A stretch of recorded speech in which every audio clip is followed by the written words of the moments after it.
got in, got all of our hunting stuff changed over. We're going to hop in the float plane here, head out to camp. Now, compared to where I was at a couple years ago, this is about 10 to 12 miles away, just based on how the caribou migration has gone this year on the island. So there aren't a lot of caribou at the old camp we're at.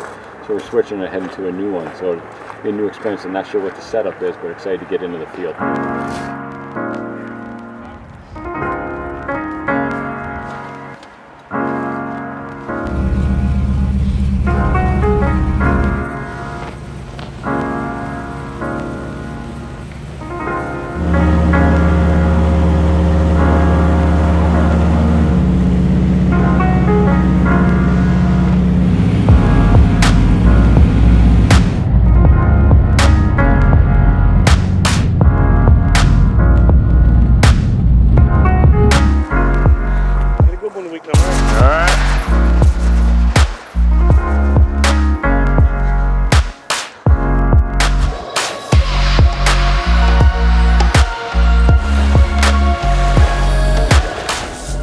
We just got everything put away and our accommodations for the week. This is an old cabin that Bob the outfitter actually just got. One of his friends passed away and his wife had given this to him, so it hasn't been used in about 15 years. So fixed up on the inside, perfect spot to stay, and we're hunting territory that really hasn't been hunted probably in about 15 years, which is good. We saw a bunch of caribou flying in. Just got unpacked. Get everything situated. Then there's a glassing hill that's about a half mile behind camp. We got a couple hours left of daylight, so we're gonna go back there and just glass tonight.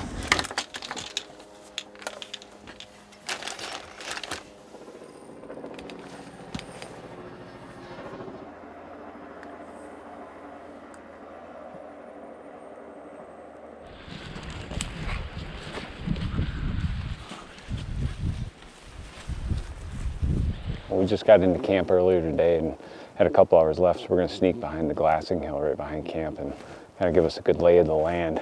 Compared to when we were here a couple years ago, this is a lot thicker. Before you could get up and glass a long ways. Here you're kind of down in more boggy moose stuff, but for whatever reason this year this has seemed to be where the caribou have been at. So kind of catching them as they come across these little openings in between the bogs. Makes it interesting because you can glass the same bog and then 15 minutes later glass it again and there'll be something standing there.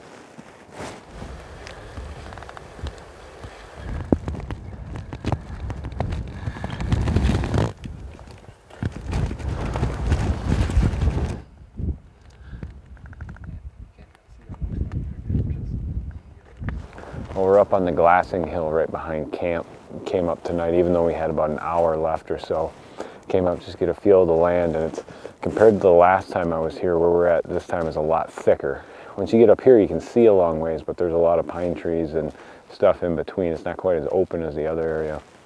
But this is where the concentration of caribou have been, with Bob having other hunters in camp and doing a lot of flying. He's seen them in this general vicinity. So plan tomorrow is we'll be back up here in the morning and glass. We actually spotted a pretty big group over here, but they're 2.5 or 3 miles away and we don't have enough time to get to them tonight. But if we see that group again tomorrow or some similar distant group tomorrow, we'll take the hike over and see what's in there.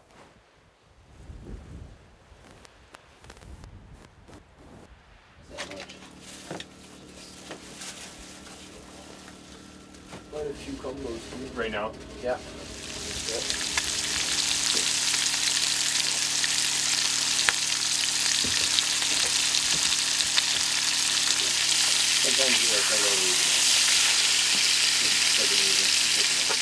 Morning day 2 and we're just getting ready to get going here. This is the cabin we're staying at. The Jenny going back here. A little tight for 5 guys when 3 of them snore and one of them is like snoring logs. That's why my bags underneath my eyes. It was a long night, but it was gorgeous and there's not supposed to rain today, which I find hard to believe in Newfoundland because it rains every day. But good weather day in Newfoundland, we'll see. See the old generator hooked up on the outside, 1 strand running the lights on the inside of the cabin. Bare board there, keep those bad boys out. All the luxuries you need and nothing you don't. Well, we just got everything loaded up and heading to the same glassing hill that we were at last night. The weather looks pretty good today. It's windy, but it doesn't look like a chance of rain, which is nice in Newfoundland.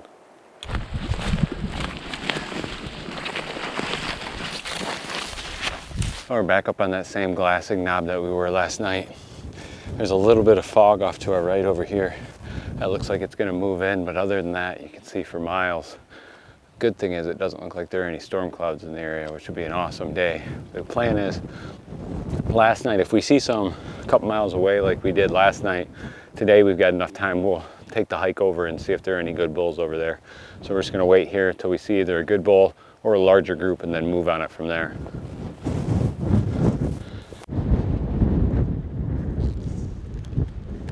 I think the area that we're hunting is a lot thicker, and you'll see there's a lot of these aspen cuts that lead into these ponds and river systems. So one of the options we had before was to grab a bear tag. And just this area that we're hunting in Newfoundland has a very high bear density. So for 150 bucks, I figured it was a safe investment. So I do have a bear tag in my backpack just in case we see an old Bruin walking out here, which they're kind of gathering the last of the berries for the year right now before they den up in the next 4 to 5 weeks. So there's a good chance we see one moving. If so, we got the tag and we'll go after it. We just peeled off the glassing knob. We saw a group of caribou over here about a mile and a half away. All we could tell is that one of the bulls had giant tops on them and definitely worth taking a closer look. So we're peeling off, and there's another glassing knob about 3/4 of a mile or halfway in between.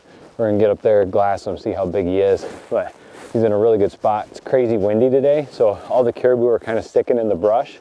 So you have to catch and look at them as they come out a little bit. So he's in a good spot. He's not gonna move because it's windy, which is awesome. So we're gonna go take a closer look.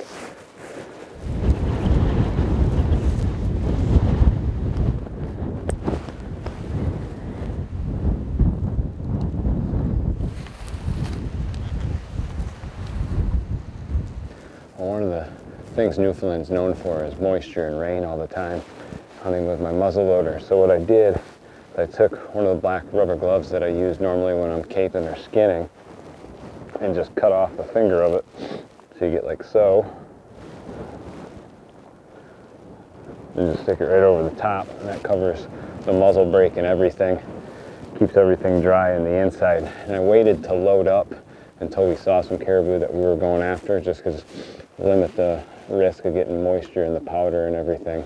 And usually when we've been getting back, it's been so late I haven't wanted to shoot off. So it's kind of a tricky in between. Don't load up until you're really ready, but then all of a sudden something may happen and you got to go quick. So this is a good balance of making sure that you can keep the inside of your barrel dry.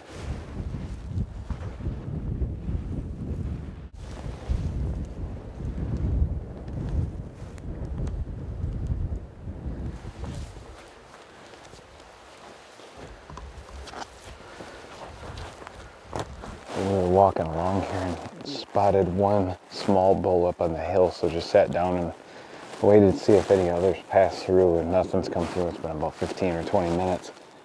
So we'll probably give it another 10 here or so. We're going to continue along, and there's another glassing hill over here where we can see all these bogs, and it's pretty darn close to where we saw that group of caribou with the one big bull in it. So, pretty close right now, but just give it a couple more minutes. We're going to get up on top of there and see if we can't find them.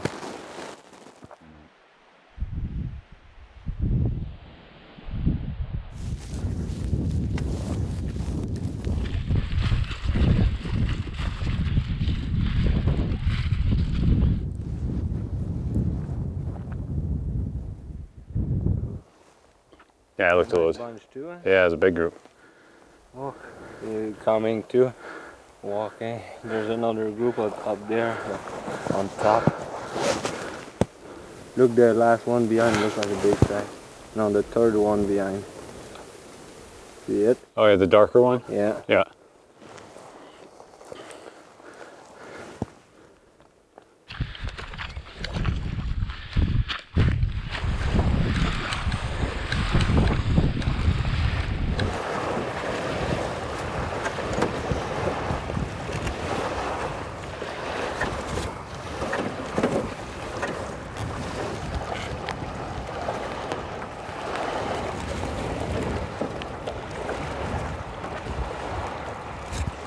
It would save us about a 5 to 6 mile walk if this boat works. So fingers crossed, but I'm prepared to walk it. Yes, but we can maybe see something closer, but their big group on the other side is like 3 kilometers. Okay. Cross right here and then... Trust the follow, I mean. All right.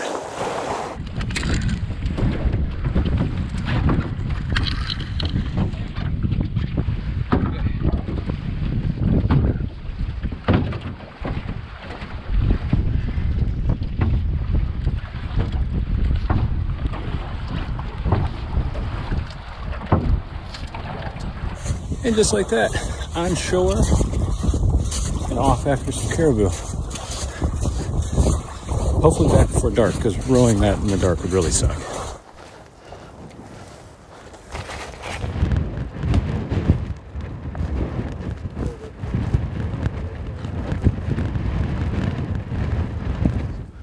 But beyond that, we spotted a big black bear.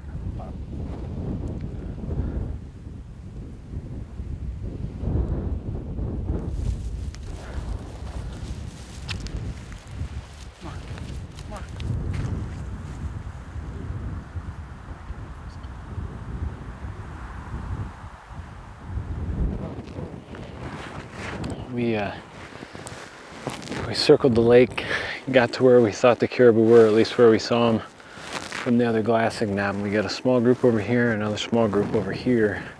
Not seeing any big bulls in them yet. Kind of probably messed up. When we crossed over here, we were glassing and we saw a group of caribou, and right past it was a big black bear, and we decided to go give it a shot after the black bear, but by the time we got there, it had fed into some thicker stuff and we couldn't find them, and messed around for about 3 hours. So we're getting over here and we're a little late. We've only got about an hour and a half left of daylight, so it's going to be a late night getting back. If we do, actually if we don't, even if we don't spot a caribou, it'll be a late night, but if we do spot a good one, it'll be an even later night. So I'm up for a late night.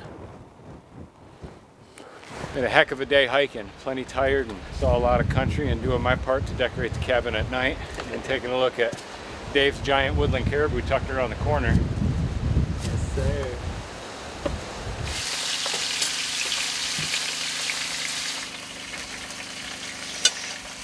Oh, okay, so there.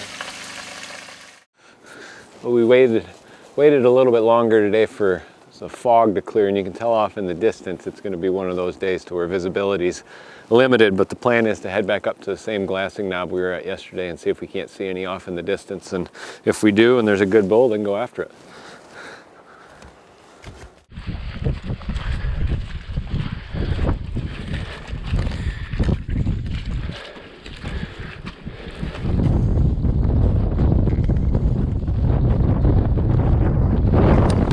Well, we're up on the glassing knob again, and it's even windier than it was yesterday. We're probably pushing 35 to 45 mile an hour gusts here.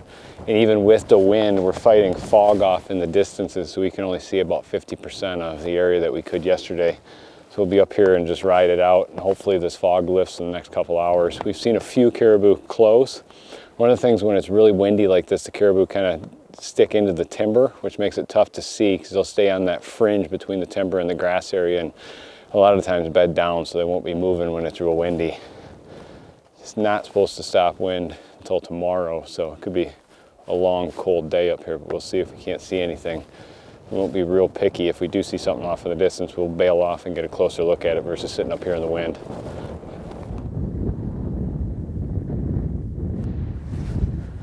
I don't see any headgear. I don't see any.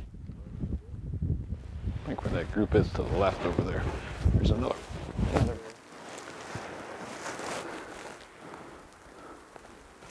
another group a little bit farther. We're pretty fortunate. Dave, who's with us in camp, shot a great bull yesterday, and him and his guide Tebow, they've got a bear tag, but what they're going to do for us is we're going to kind of split and conquer today. They're going to go on the glassing knob over there about 3/4 of a mile away and look at that territory and cover that for us, trying to just glass more territory, see if we can't find a really big bull caribou. It's one of those things, hunters helping each other. It's great to have Dave in camp, and now that he's tagged out, he's kind of helping us on this trip. It's one of those things. Hunters know, hunters understand, they're helping each other. It's great to have another set of eyes out here today.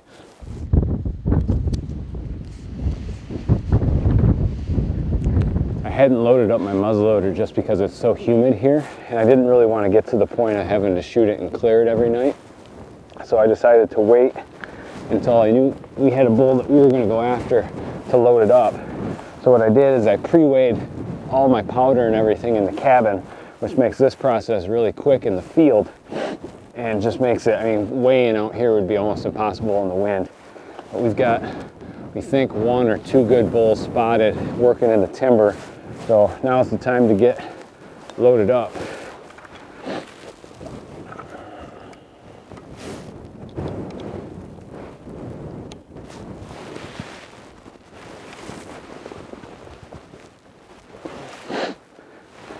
And I've got another round in my pocket for when we stalk in, just in case another shot's needed. We'll be able to change pretty quick. Obviously not the same as a rifle, but for a muzzleloader it can happen pretty darn quick.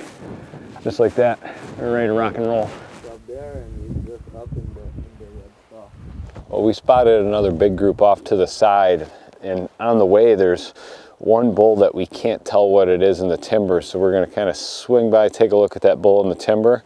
There's another rock knob about a half-mile past that we'll get up and have the wind in our favor and then be able to glass down on this big group of caribou over by the lake. So it's a lot of walking, but it's the best approach. Plays, we'll be able to check out whatever this one is in the timber line, and then we'll get the wind in our favor for the large caribou herd that's over there.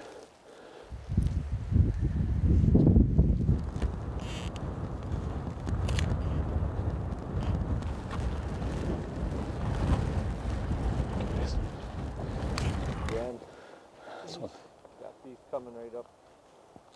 This is where if you had a bow, this would be a bow. We're down here in the flat. There's a pretty good bull behind us really close. He just doesn't have any tops. So we'll continue on. As you can tell, it's crazy windy down here. The wind's going the right direction, so we just keep popping over and catching a new group of caribou.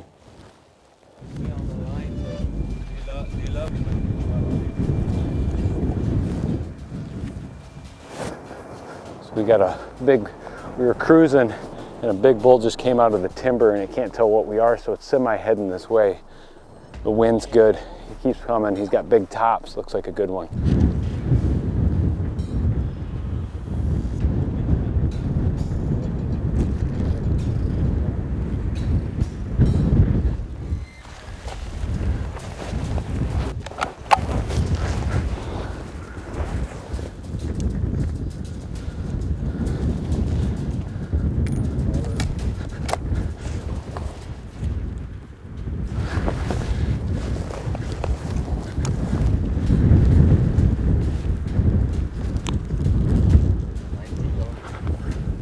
When he stops, Grant?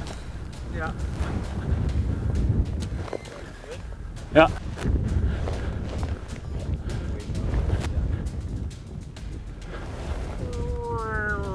Ready, Grant? Yeah, I'm on him.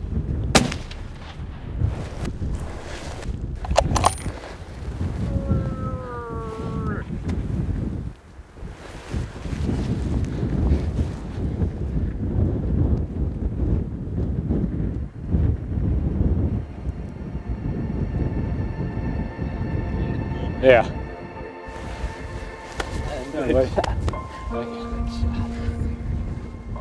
Worked out, we were working these low areas, and this is where all the caribou have been the whole time. And windy, and this guy just gnarly rack. I can't wait to see him up close. Can't wait to see him. Thanks, guys. Yeah. Caribou all around, eh? Yeah. Not that bad. Well, we continued to walk along, and a giant stag that came out of the middle of nowhere, about 120-yard shot, and he's laying right over there. Now this is woodland caribou number 3 with a muzzleloader. Same area I was at with a bow and a rifle, and it's just the amount of caribou specifically in this area of Newfoundland is unmatched. And caribou, just like caribou everywhere, their numbers are in decline a lot because their populations got so high, and they ate a lot of the food that they had around, like the lichen and so forth here on the ground. Once their caribou numbers get so high, they just kind of eat themselves out. But it's great to see high numbers just like in this. And this is a absolutely amazing bull, one with a ton of character. Old bull on his eye over here, you can tell he got wounded fighting, and it looks like his eye's actually gone and it's infected. But Amazing creatures that walk this tundra.